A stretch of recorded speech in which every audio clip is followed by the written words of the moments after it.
तो उनकी एक हैबिट है, वो करेंगे, उनको कौन रोक सकता है, तो मानेंगे नहीं। और ओवर कॉन्फिडेंस होके गवर्नर के पास भी पहुंच गए कि मेरी सरकार बन रही है। उनकी नज़र में जीतने वाले हैं, जो जीत नहीं रहे उनको इकट्ठा कर रहे हैं। क्योंकि बीजेपी की क्या तैयारी है? चर्चा ये भी है कि बीजेपी ने बी प्लान पे काम शुरू कर दिया, वो जीतने वाले निर्दलीय विधायक जो जीतने की क्षमता रखते हैं उनसे भी संपर्क में। मेरे को बीजेपी की जानकारी नहीं होती, ऐसी बात जो आप बता रहे तो मैं ज़रूर आपको बता देता, लेकिन गहलोत साहब की ज़रूर तैयारी हैं। देखो, आपको जानकारी है 2018 में जो चुनाव हुआ तो जयपुर की घाट की गुणी से लेकर धौलपुर भरतपुर तक मात्र एक सीट आई थी, धौलपुर की। और अब मैं खुद उस इलाके से चुनाव लड़ा और 28 सीट में से 20 से 22 सीट भारतीय जनता पार्टी को मिलेंगी, जिसमें करौली है, सवाई माधोपुर है, दौसा है, अलवर का कुछ एरिया है, भरतपुर का कुछ एरिया है। वहाँ 6 मंत्री, भजन लाल जाटव में उसमें सभा की वो हार रहा है, रमेश मीणा मैंने सभा की वो हार रहा है, अपने प्रसादी लाल जी हार रहे हैं, और ये वो अपने कामा वाली हार रही हैं, सुभाष गर्ग। मतलब जो मैं ये मान के चलता हूँ करीबन 95% मंत्री लुढ़क रहे हैं। और जो टफेस्ट एरिया हुआ करता था, जिसको समीकरण की दृष्टि से, जिसके कारण कांग्रेस का राज आया 2018 में, वो 28 में से 20-22 सीट आ जाएं तो स्थिति स्पष्ट है कि भारतीय जनता पार्टी 120 बल्कि अगर 130 से ऊपर भी पहुंच जाए तो कोई अतिशोक्ति नहीं होगी।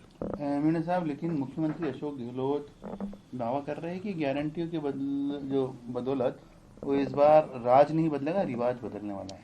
नहीं, रिवाज नहीं बदलेगा। गारंटी उन्होंने ये नहीं दी कि 1 करोड़ 12 लाख बच्चों के पूरे पेपर लीक हुए, भ्रष्टाचार जम के हुआ, 13 साल की बच्ची के साथ गैंगरेप हुआ, भट्टी में फेंक दिया, और DOIT में घोटाला हुआ।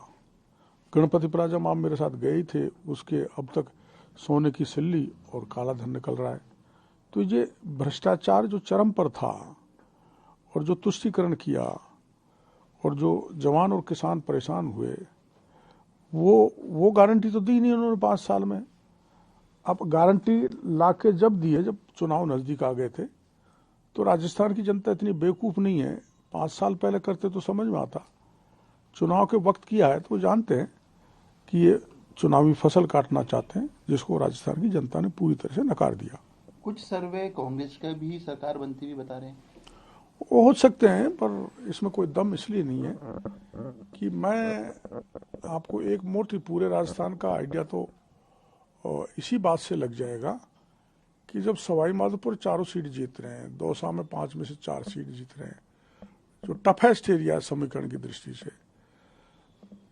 मैं यहाँ गया था, निवाई जीत रहे हैं, चाकसू जीत रहे हैं, बस्सी जीत रहे हैं, जम्मू रामगढ़ जीत रहे हैं। जहाँ जहाँ मैं गया वहाँ जो जनसैलाब उमड़ा और जो उत्साह उमंग लोगों में थी, अब की बार जनता ने आगे चल के वोट दिया है। कार्यकर्ता पार्टी पीछे रह गई, जनता खुद पोलिंग पर पहुंचकर भारतीय जनता पार्टी को सत्ता में ला रही है। इसलिए ये जो कुछ एग्जिट पोल एग्जेजरेट होके ऐसी बात कर सकते हैं, किसी प्रभाव में आके भी कर सकते हैं। इसलिए इसमें कोई शक नहीं है कि भारतीय जनता पार्टी का राज नहीं आएगा, पक्का आएगा, 100% आएगा। 120 प्लस और 130 भी हो जाए तो ताजुब नहीं होगा। मीणा साहब, आपने कह दिया कि बीजेपी सत्ता में आ रही है। अब सत्ता में आ रही है, आप दावा कर रहे हैं, तो ये भी बता दीजिए कि अगला मुख्यमंत्री का चेहरा कौन होगा? आप जानते हो हमारा पार्लियामेंट बोर्ड तय करता है, विशेषकर मोदी जी ही तय कर सकते हैं। उन्हीं के चेहरे पर चुनाव राजस्थान में लड़ा गया था। यहाँ कोई हमारे कई कॉम्पिटेंट आदमी हैं, 7-8 जो बनने लायक है, उसको मोदी जी तय करेंगे, वही मुख्यमंत्री होगा, उनकी अगुवाई में राज चलाएंगे।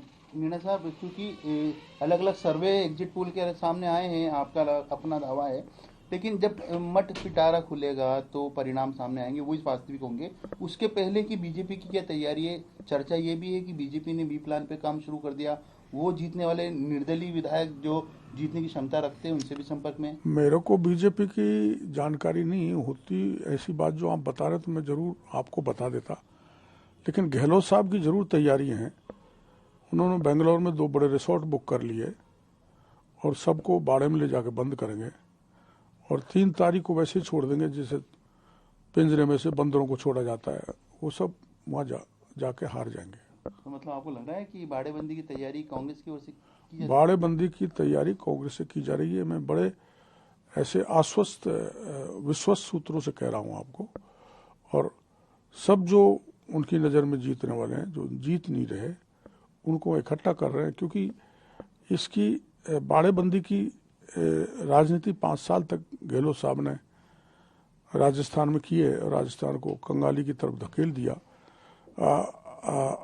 जो है अति पिछड़ गया राजस्थान, बीमारू से बीमारू तम में पहुंच गया। तो उनकी एक हैबिट है, वो करेंगे, उनको कौन रोक सकता है, वो तो मानेंगे नहीं। और ओवर कॉन्फिडेंस होके गवर्नर के पास भी पहुंच गए कि मेरी सरकार बन रही है। सरकार नहीं बन रही, जमीन पूरी तरह से खिसक गई।